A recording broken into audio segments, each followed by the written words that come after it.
uma arte para mostrar daqui a pouco os países que condenaram o atentado, países que defendem um cessar-fogo e países que não estão condenando o ataque. Então vamos iniciar esse debate.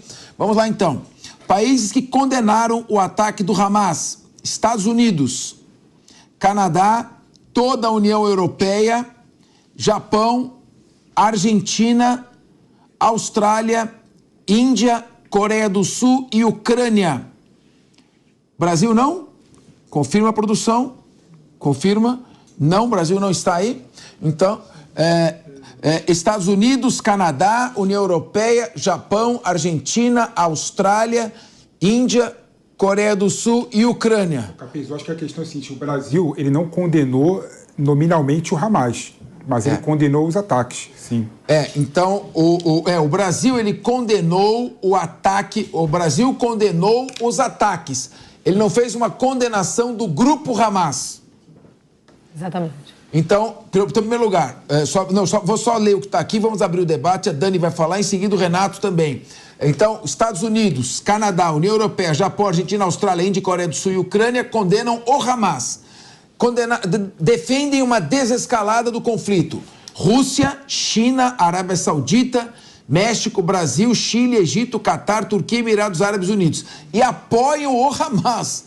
Irã, Iraque, Afeganistão, Venezuela e Iêmen. Você quer falar? O Renato pediu a palavra, Dani, depois em seguida você vai comentar. Renato, o que você acha disso? Eu só queria citar, o Capês, o assessor especial do presidente da República para Relações Internacionais, o senhor só tem que falar, Felipe. Não adianta fazer essas caras e bocas, porque ele já escreveu um prefácio de um livro que exalta o lado diplomático do Hamas. Uma organização terrorista, como a gente falou aqui, é capaz de fazer absolutamente tudo. Ano do livro, é importante. Faz 2 anos. Essa informação é importante. Igualmente. Imagens ao vivo, explosões agora na faixa de Gaza, retomam explosões. São imagens recuperadas. Ele pergunta, há 2 anos o Hamas não era organização terrorista? Porque me parece que não. Só para concluir minha fala. Deixa ele concluir. Mais de 20 deputados ligados a partidos de esquerda, isso precisa ser falado, deputados do PT, incluindo o senhor ministro Alexandre Padilha, incluindo o senhor ministro Paulo Pimenta, assinaram há 2 anos carta dizendo que Israel cometia ali uma espécie de genocídio, que faria um apartheid, dando um suposto apoio à causa palestina, que a gente sabe que não estava dando apoio à causa palestina nenhuma, estava dando apoio ao Hamas, para permanecer fazendo o que faz hoje. Renato, então, isso é um absurdo que precisa ser falado. Eu vou pedir uma licença a você e ao Felipe Monteiro, que já vão debater a posição diplomática do Brasil. O Renato, uma postura bastante crítica à posição do Brasil com relação ao atentado ocorrido, mas nesse momento eu vou ter que interromper porque nós vamos receber nosso ilustre entrevistado, nosso doutor em Direito Internacional e Relações Internacionais, professor Eduardo Saldanha. Boa tarde, professor. Boa tarde, Capês. Olha, o prazer enorme tê-lo aqui. A primeira pergunta que a gente queria endereçar, é com relação à geopolítica. Então, nós temos ali o Irã, embora não tenha assumido a autoria, a participação direta nesses atentados, claro que ele dá estrutura e dá apoio ao Hamas. Ao mesmo tempo, o Irã envia armas, drones de última geração, muito mais baratos que os drones russos, que estão influenciando na guerra da Ucrânia. Então, o Irã se aproximou bastante, em termos de tecnologia militar, com a Rússia. A China não condenou o ataque ao Hamas e pede agora, nesse momento, a afirmação de 2 estados, o Estado palestino e o Estado israelense, antes que Israel iniciasse as ações de contra-ataque. E o Hezbollah, já há notícias de que por volta de 12h30, horário de Brasília, disparou 15 foguetes em direção ao território israelense. Qual, em primeiro lugar, a chance disso evoluir, dependendo da forma como vai haver o contra-ataque israelense, para um conflito regional e, lamentavelmente, uma escala um pouco maior, talvez uma escala mundial? Professor, boa tarde. Capês, inicialmente é extremamente importante a gente pontuar, né, que a diplomacia é realmente a arte da conversa, é a arte da mediação.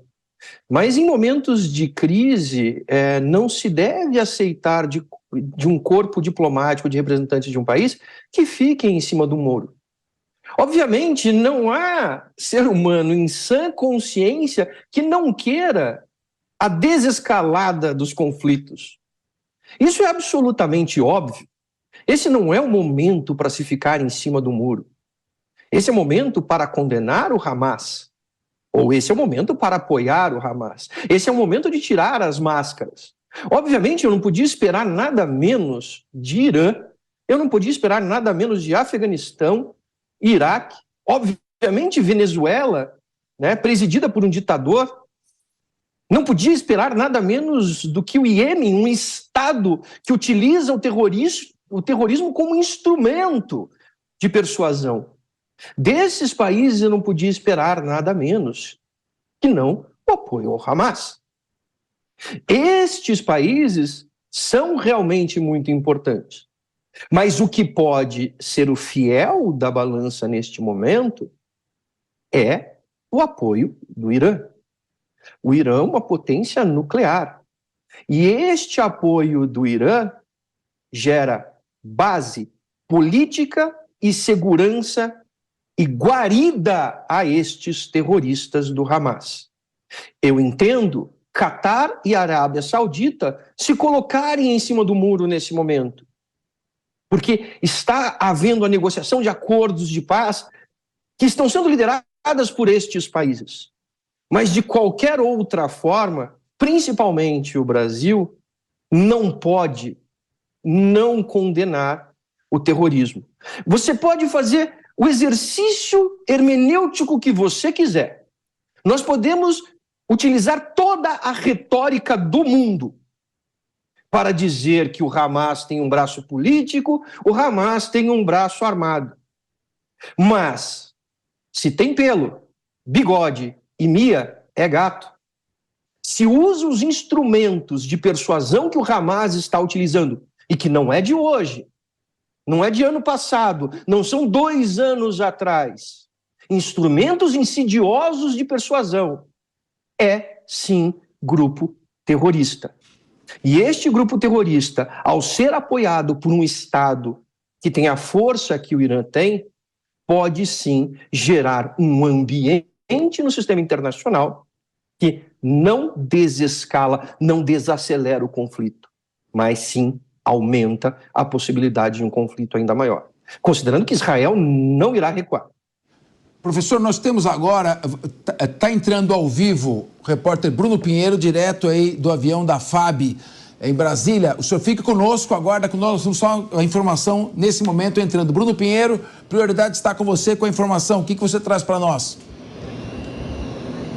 Vamos lá sim, então, só para a gente conseguir ver a dinâmica dessa aeronave que está sendo abastecida, os equipamentos que serão utilizados no resgate. A gente consegue ver nas imagens aqui de cima, até mesmo as cadeiras de rodas que serão utilizadas, se alguém estiver alvejado, está ferido, está machucado, isso tudo vai conseguir ajudar as pessoas que estão neste momento lá sendo resgatadas. Então, este equipamento, a gente observa o fundo do avião, que é justamente onde este acesso, onde ele é recarregado, um avião da Força Aérea, um avião muito grande, aproximadamente cerca de 220 homens e mulheres serão resgatados durante esta viagem, esta missão, e aí a gente observa então esses últimos ajustes, abastecendo com equipamentos o que é necessário para conseguir realizar com êxito, com sucesso, esse resgate lá em Israel. E uma informação que eu acabei de confirmar, antes de voltar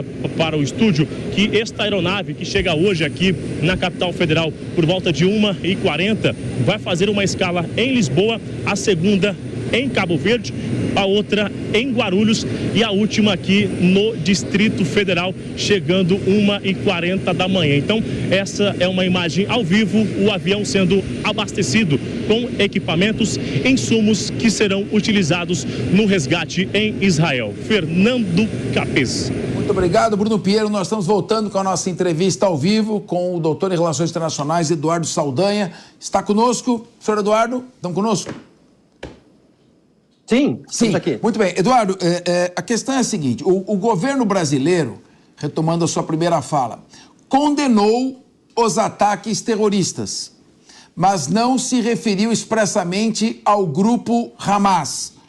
Dentro da diplomacia internacional, essa resposta se ajusta? Ela fica mais próxima da tomada de uma posição ou mais próxima de ficar em cima do muro? Essa é uma prática diplomática utilizada em circunstâncias não extraordinárias. Ficar em cima do muro na diplomacia não é um problema, às vezes é uma grande virtude.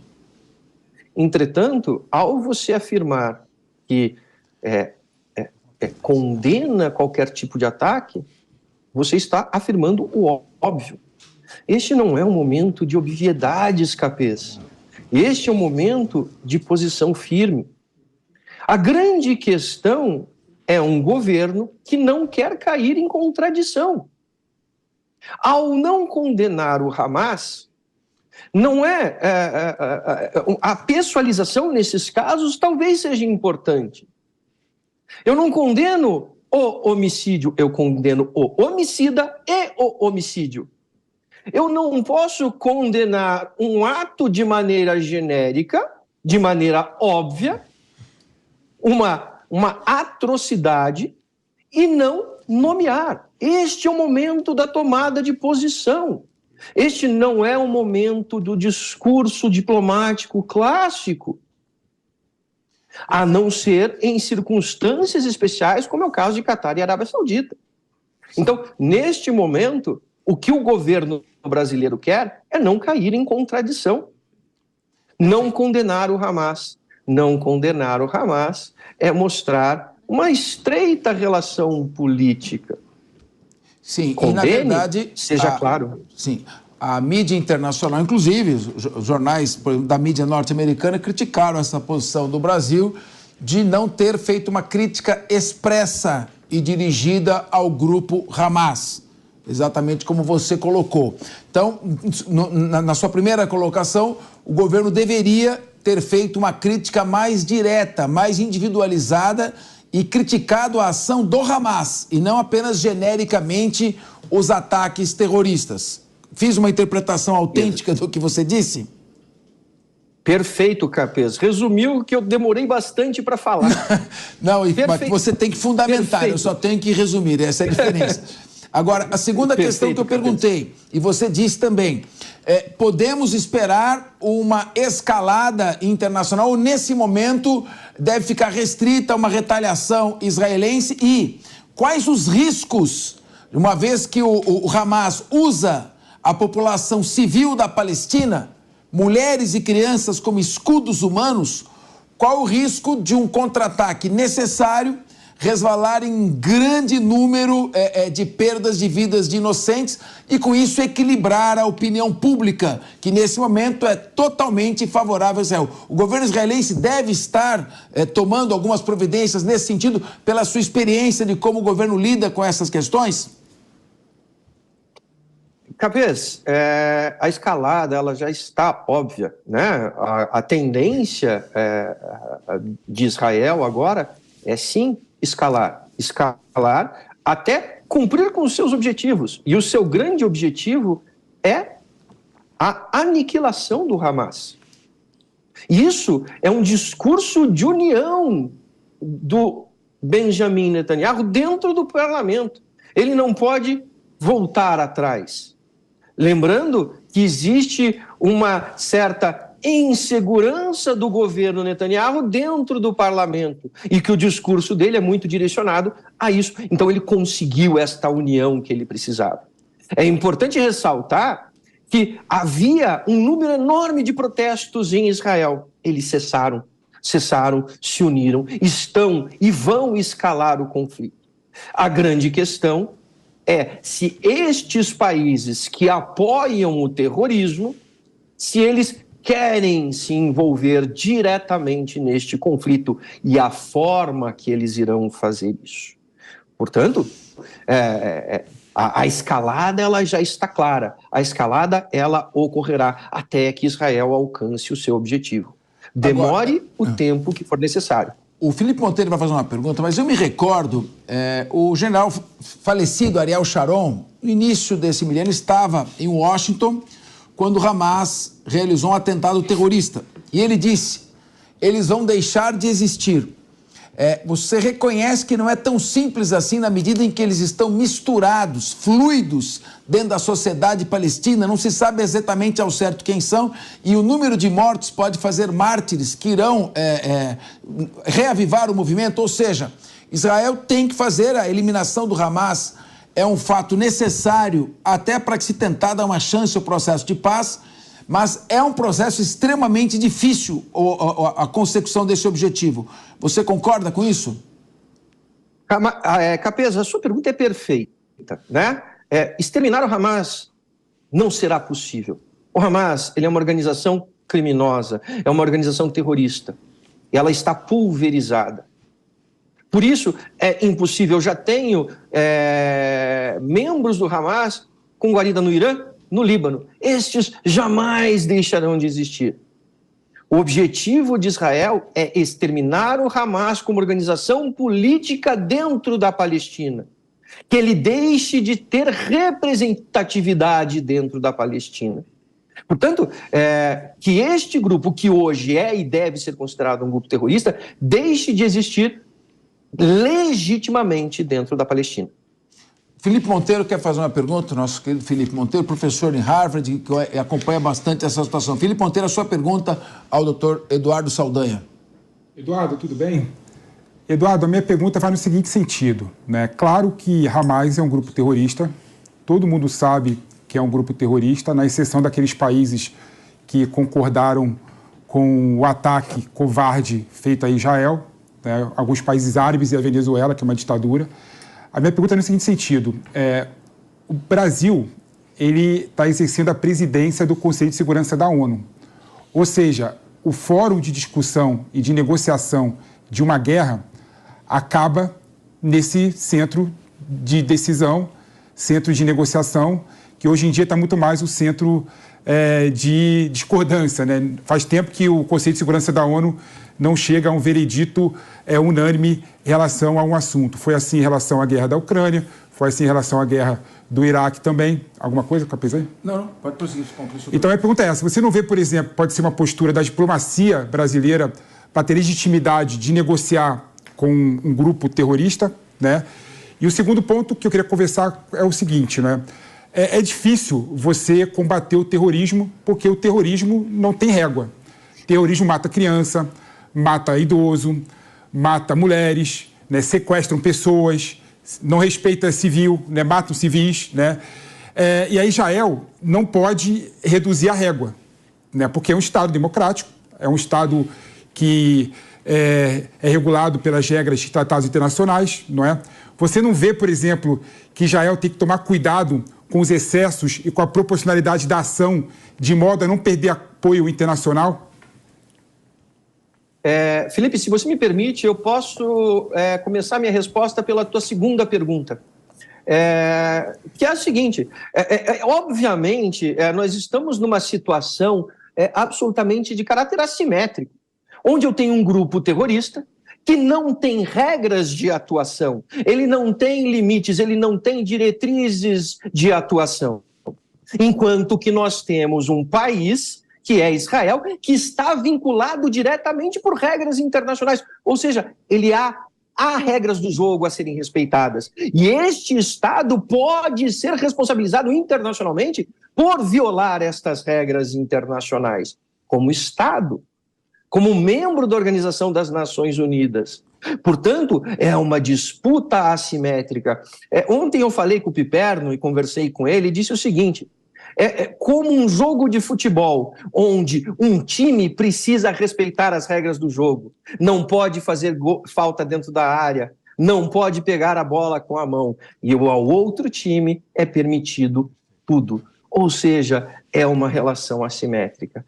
Portanto, o combate ao terrorismo, ele também não deve ser pautado como é um combate entre estados. O combate ao terrorismo, ele é muito mais difícil. E quanto à sua primeira pergunta, diga, Cabeça. Não, pode prosseguir, por favor. Pode prosseguir, por favor. E quanto à sua primeira pergunta, hoje, nesses momentos que fica evidente a ineficiência da Organização das Nações Unidas. Quando em relações internacionais nós partimos de um princípio democrático internacional, os institucionalistas liberais falam muito isso, né? Quando a decisão tem que passar por muitos, a decisão sempre vai ser pela evitabilidade do conflito. Mas quando eu tenho um déficit democrático, o que eu quero dizer com isso? Eu tenho um Conselho de Segurança que não é a regra da maioria, eu tenho um poder de veto, eu tenho uma negociação. Ou seja, isso demonstra a falência desse sistema, um sistema que remonta ao pós-Segunda Guerra Mundial e que não pode mais existir. Portanto, o que acabou virando o Conselho de Segurança da ONU? Um local onde se apresentam opiniões, declarações de boas intenções. Nunca uma tomada de decisão. Por quê? Porque há um déficit democrático dentro do Conselho de Segurança. Nós temos aqui uma última pergunta.